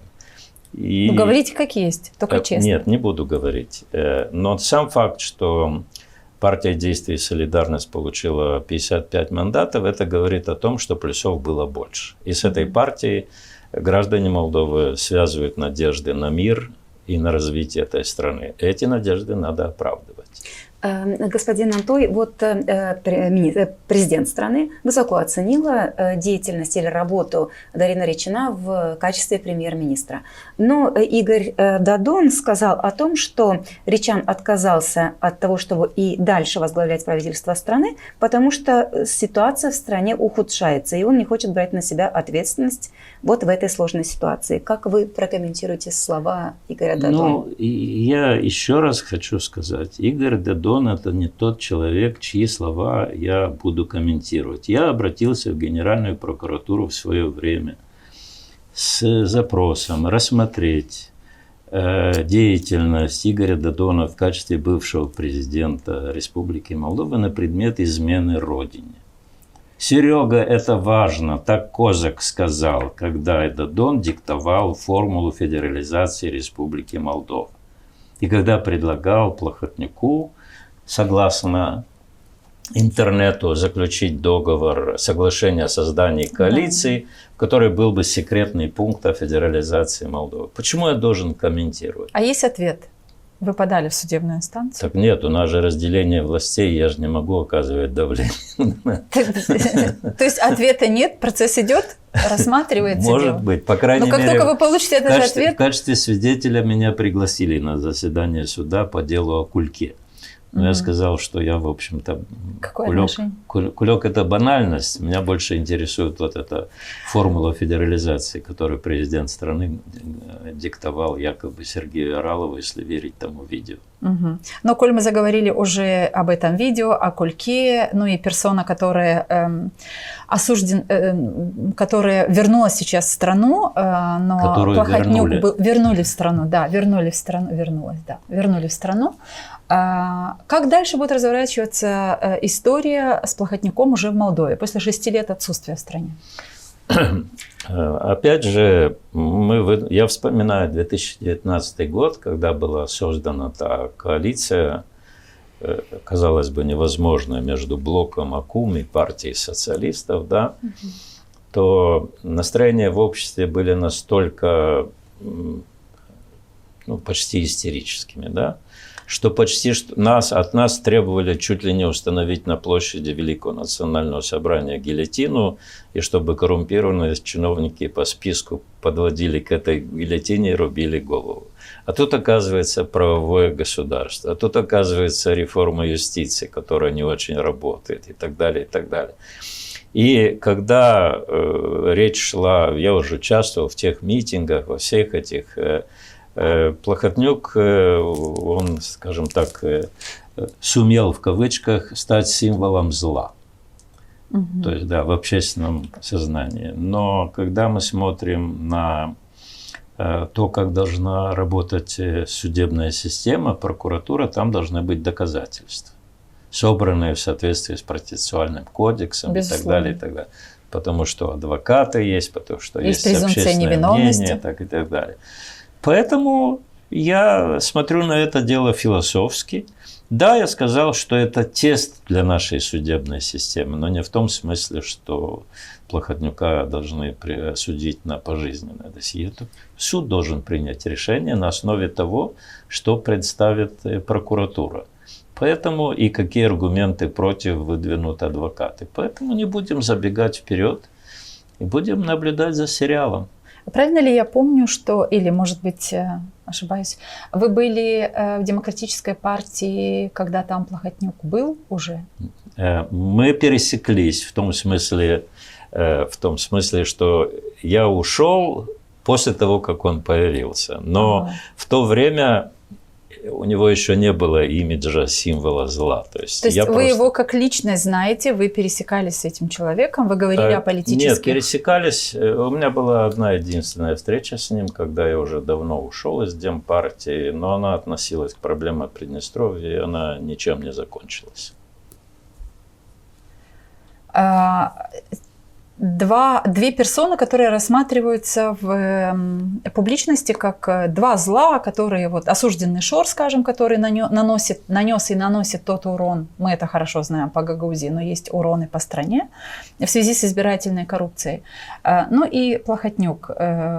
Вот как вы думаете, судьба этих двух персон, насколько она может оздоровить вообще наше общество, в том смысле, что поймем ли мы, готова ли судебная система поработать справедливо, и нужен ли этот урок гражданам этой страны, чтобы, я не знаю, избавиться от вот этого заранее позволительного многим гражданам продать свой голос для того, чтобы на каком-то этапе решить какие-то проблемы за те или иные деньги.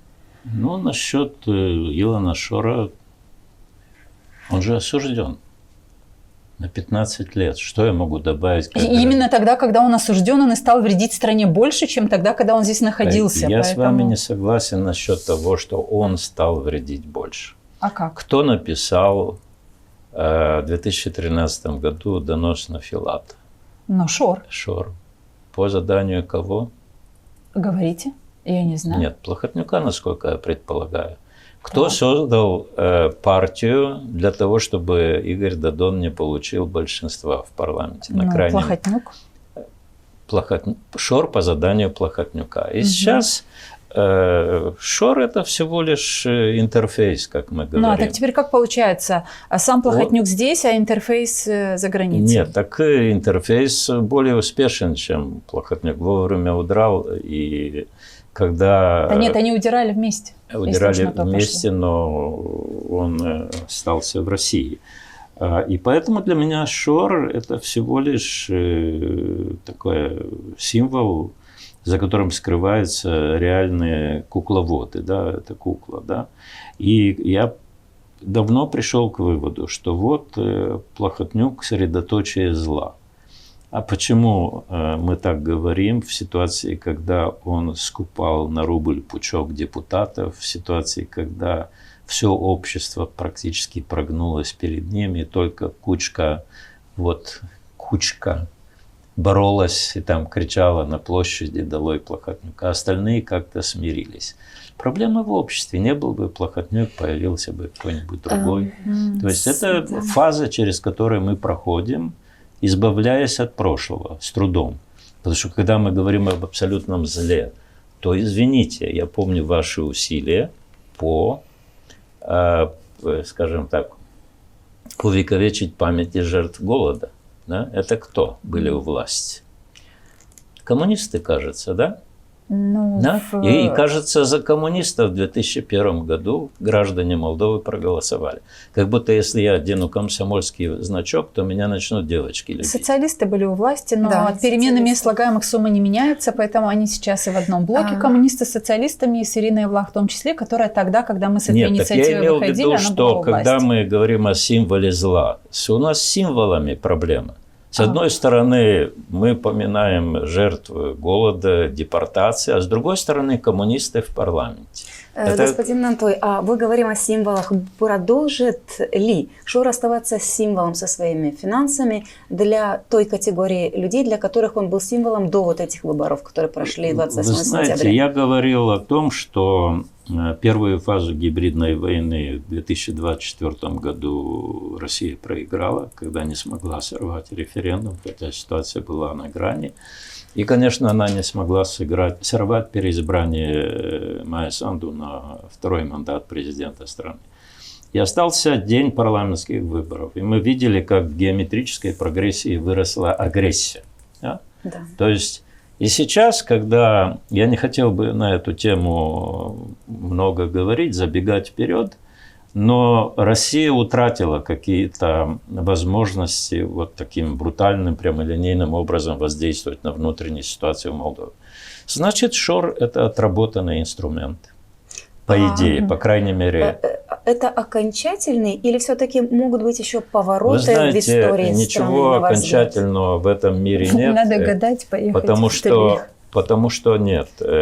Да, безусловно, есть определенные рубиконы, скажем так. Вот вступление в Евросоюз. Но мы не знаем, что будет в самой Российской Федерации.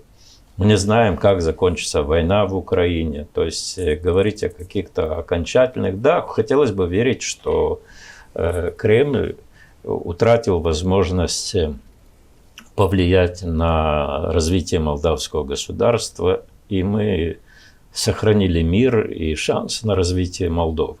Но это вовсе не значит, что мы должны расслабляться и не работать над нашими ошибками из прошлого. Главная ошибка, 25 ноября 2023 года в парламенте был международный такой форум, где были делегации стран Евросоюза, и я выступил со своим докладом. Знаете, какая тема была главная моя?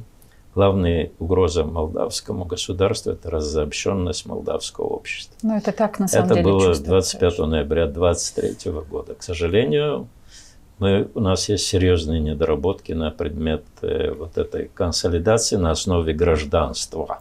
Непреданности. Да. Это хорошая Майя идея, Санду. и вот этой идее стоит уделить должное внимание в нашей стране. Это постоянная работа должна быть. Да. Это надо Все понять мы. и признать тем, кто руководит сегодня страной. Да, в первую гагаузы, очередь. болгары, молдаване, румыны и так далее. Все мы А являемся государство не гражданами ведет этой учета, страны. Государство не ведет учета граждан. И, к политически. сожалению, проблема с Гагаузией как раз в этом и заключается. Советский Союз распался, Молдова как суверенное государство образовалась, но многие жители автономии так и не почувствовали Молдову Гражданами своей этой родины, страны. не почувствовали себя настоящими гражданами этой страны. Почему это произошло, как с этим работать, но думать об этом, мне кажется, что нужно.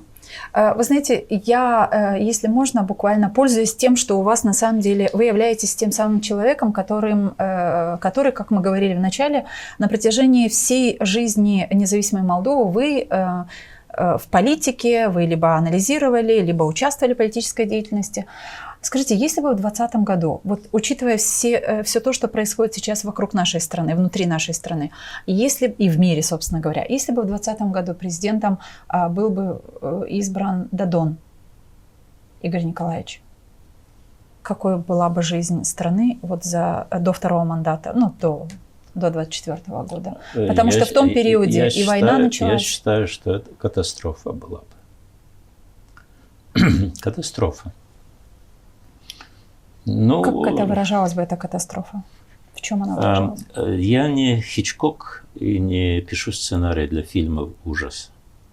Но давайте вспомним, пока он был президентом, он фактически был персона нон-грата во многих странах. Не говоря уже про Киев и про Бухарест. Единственная его поездка, по-моему, была куда-то в Иран, и он участвовал в каких-то форумах, где по должности как президент должен был. То есть это международная изоляция, это исход всех здравомыслящих людей, как такой массовый исход. Да? Это превращение Молдовы в какую-то резервацию, а с учетом путинской агрессии против Украины, здесь я не хочу даже говорить, во что могла бы превратиться Молдова. Ну вот Гагаузия превратилась в это после избрания. Нет, давайте Башкана. так, вот Крым, да, там я знаком опосредованно с некоторыми бизнесменами, которые имели знакомых бизнесменов в Крыму. И те бизнесмены в Крыму после аннексии Крыма приходят, освободители, мы вас ждали, мы работали. Ага, ждали, это хорошо, давай свой бизнес сюда. Да? Поэтому я, повторяю, не хочу здесь рассказывать про цинковые гробы и кто стал бы хозяином плодородного молдавского чернозема, да? Но это была бы катастрофа. Не говоря уже о том, что колючий забор вдоль прута был бы не такой, как в советское время, а оборудованный искусственным интеллектом. Ну, значит, слава богу избирателям, что Молдова избежала таких катастрофических сценариев, Да, но это вовсе не означает, знаете, что те вызовы, которые есть такое выражение: у победы сотня отцов, поражение всегда сирота. И политикам свойственно, я не говорю, что свойственно, так сказать, мы победили, но фактически в данном случае, вот 28 сентября, это экзамен на зрелость молдавского общества. Самого гражданского общества, да? Ну, граждан Молдовы в том смысле. Давайте в завершении этого выпуска поговорим и о том, о чем, собственно говоря, мы узнали от вас. Перед началом нашего эфира вы нам сказали о том, что с вами поделился представитель Украины. Это хорошая информация, что вчера гагаузы Украины встречались с министром. Вчера было мероприятие в Министерстве иностранных дел Украины, посвященное Дням гагаузской культуры. Дням гагаузской культуры. И господин Сипига, министр иностранных дел, сказал, что на гагаузский народ будет распространено действие закона о коренных народах Украины. Я не готов сейчас, приеду домой и посмотрю этот закон, что он означает. Но в то же время господин Сипига сказал, что гагаузы воюют и погибают. Да. За Украину. За Украину. Да. Это граждане Украины. И украинское государство ценит такую позицию гражданская этнических гагаузов, которые являются гражданами Украины. И там не кричат, что у нас забрали. Да? Там воюют. Я не хочу проводить каких-то параллелей, потому что мы живем в очень разных условиях. Гагаузы Молдовы и гагаузы Украины в Украине, и гагаузы Молдовы в Молдове. Но сейчас в вашем голосе как будто есть какой-то такой укор. Ну, может быть, я сейчас неправильное слово подобрала, что почему гагаузы так себя не ощущают в Молдове. Может быть, вы к этому? Нет, Молдова... извините, что я вас перебиваю. Покажите мне образец гуманитарной помощи, которую гагаузская автономия предоставила гагаузам из Одесской области на протяжении этой войны. Война началась в 2014 году. Этого, к сожалению, не было. Но Гагаузия также принимала беженцев из Украины, как и Молдова я принимала. имел в виду, вот это да, это не обсуждается, но я имел в виду такая вот целенаправленная гуманитарная помощь. Вот, то есть, поэтому можно еще один момент? Извините, дело в том, что я много думал на эту тему, как человек, который прожил эти годы, и, не находясь во власти, много времени имеешь свободного. Да? Когда мы говорим о этничности в Республике Молдова, это капкан. Да. Потому что зачастую, не всегда, но эта этничность – это наследие 5-й графы из советского паспорта. Помните? Да, там графа было написано. «Национальность». Да. Да. И когда в ноябре 2014 года, после аннексии Крыма, 72% граждан Молдовы, которые считают себя украинцами, сказали, что Крым вошел в состав России легитимным путем, то для меня это не украинскость, а совковость, которая имела в свое время в паспорте 5-ю графу «украинец». Но означает ли это, что надо бороться с графой 5-й? С совковостью надо бороться. Но не с национальностью. Нет, потому что, извините, национальность – это то, с чем нельзя и не надо бороться. Это так человек себя ощущает. Да, идентификация. Вы знаете, сейчас идет война, и, конечно, гагаузам Украины намного сложнее живется сейчас, чем гагаузам Молдовы. Но вот в этой новости, о которой вы говорите, меня поразил факт, что на этом мероприятии присутствовали главы более 30 иностранных дипломатических правительств. То есть гагаузов Украины принимают, понимают их позицию. Те мероприятия, которые в последнее время проводятся у нас на территории Гагаузии, на них не присутствует ни один представитель какой-то дипмиссии. Да, кроме представителя России, господин. Ну да, он бывает, но остальное все мировое сообщество не понимает, к сожалению, позицию гагаузов Молдовы вот в этой истории. Или наоборот, понимает и не приезжает. Ну, возможно. Ну, Гагаузия стала не рукопожатной, да, но я хотела последнее, такой один штрих. Вот, коль мы говорим о гагаузах Украины и гагаузах Молдовы, но так получилось, что сейчас на повестке дня у нашей страны самый главный вопрос, с вами тут невозможно не согласиться, это объединение страны. Потому что если страна будет объединенной, то тогда очень многие вызовы, даже если они очень сложные, а мы понимаем, что очень много сложных экономических и социальных вызовов есть у нашей страны, но они гораздо легче проживутся, переживутся. И вот это главный вопрос. Как вы думаете, новая власть с этого начнет? Давайте подождем, но я не думаю, что с этого начнет, потому что мы в первую очередь будем смотреть на эти процедуры конституционные. Первое заседание парламента, формирование фракций, потом кандидатура премьер-министра после консультаций с фракцией, состав правительства.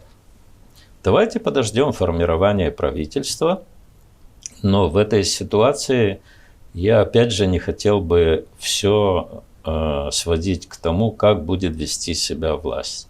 Власть будет вести себя так, как ей позволено, со стороны граждан Молдовы.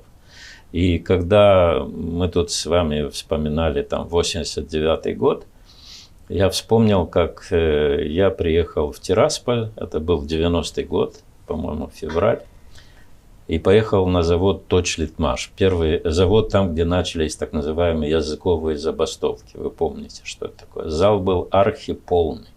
Приехал страшный представитель страшного Народного фронта.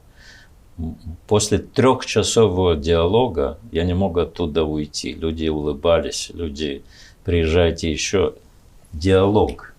Люди получили ответы на вопросы, которые их мучили, и развеялись те страхи, которые их мучили.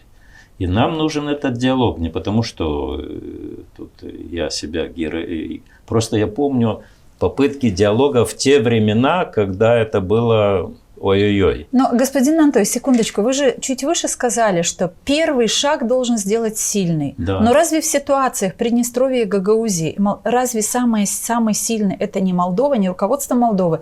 Первые шаги должны быть сделаны именно из Кишинева и туда, и туда. Вы знаете, первые шаги должны сделать люди с характером, граждане.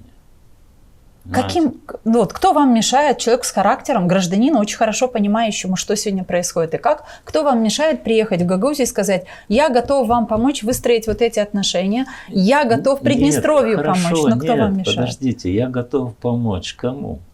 Профессиональным провокаторам? И опять возвращаемся в то, что мы разъединяемся, а не объединясь, господин Антон. Так нет, понимаете, я готов Каждый приехать. боится, что корона упадет с головы. Я приехал для к того, вам в чтобы... студию, я готов...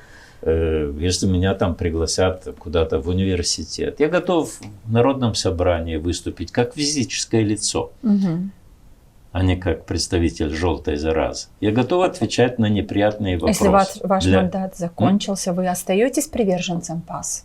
Я остаюсь приверженцем тех ценностей, которые, в общем-то... Вы знаете, меня много раз обвиняли, что я вот менял партии как перчатки. 4 партии. Ну, скажите, в этой студии чего вы меняли? Я не изменял своим принципам, возьму на себя наглость утверждать подобное. Да? Поэтому я не тот, который колеблется вместе с линией партии, как были в советские времена такие анекдоты. Я повторяю, любая политическая партия, особенно та, которая находится у власти, должна быть под контролем общества. Внутри партии должна быть демократия, и в обществе должны быть открытые дискуссии. Поэтому, если вернуться к вопросу диалога, обычно давайте будем искать какие-то возможности гражданских инициатив. Да? Ну, так получается, по логике вашей. Да, потому Именно что так. я говорю, я не буду называть тут конкретные фамилии, да. Я помню только, когда меня пригласили на ГРТ как-то, я сказал, что те люди, которые жарким летом 2021 года на митингах кричали, что мы умрем от голода, мы умрем от холода, да, помните, да? Ну, да. Они 31 марта должны представить свидетельство о смерти своей, иначе они получаются демагоги. Никто свидетельство о смерти не представил, даже не похудел, да? И они монополизировали право создавать имидж гагаузской автономии, говорить от имени гагаузской автономии и терроризировать тех, которые не согласны с мнением, не мнением, а их просто, понимаете, вот это надо ломать. И это, Для этого нужно время, опять же. Время и люди, которые готовы открыто заявить о своей гражданской позиции, которая не обязательно должна идентифицироваться со светлым образом мессии. А вы видите Иванашева. таких людей в Гагаузии? Да. Но, скажем так, количество еще не переросло в качество. Ну, будем думать, что в следующий раз, когда мы вас пригласим в нашу студию, мы будем говорить с позиции того, что в гагаузском обществе появились лица, которые являются теми лидерами общественного мнения, которые приносят какие-то качественные плоды для улучшения жизни гагаузской автономии, давят на власть и показывают власти, чем народ недоволен и как должны решаться их проблемы. Спасибо, господин Нантой, мы вам желаем тоже успехов. Ну и теперь, коль вы с 4 сентября являетесь человеком, который руководит процессом... Ну, не совсем. Это общественная организация, так что... Все же приглашайте нас на те мероприятия, которые будут проходить, как минимум, на точность приземления парашютистов. Очень интересно наблюдать, очень яркое, зрелищное, красивое спортивное мероприятие бывает. Спасибо большое. Ну и политические комментарии ваши всегда интересны нам, мы вас будем приглашать. Друзья, ну а мы, Елена Карамит и Екатерина Жекова, говорим вам тоже спасибо за то, что эту дискуссию послушали, были вместе с нами. Ну, если досмотрели до конца, она вам понравилась, поделитесь с друзьями, пусть они тоже посмотрят. Объединение страны – это главное, как нам кажется, должно быть в повестке дня Молдовы. И посмотрим, как политики и гражданское общество будем вместе понимать и продвигать идею объединения страны. Оставайтесь с нами. Мы все хотим достойных условий жизни. Мы все хотим качественной медицины. Мы все хотим хорошие дороги и коммуникации. Мы все хотим высокие зарплаты и пенсии. Мы все хотим, чтобы работали законы. Мы все хотим лучшего для Молдовы, и это нас объединяет. Значит, мы единомышленники.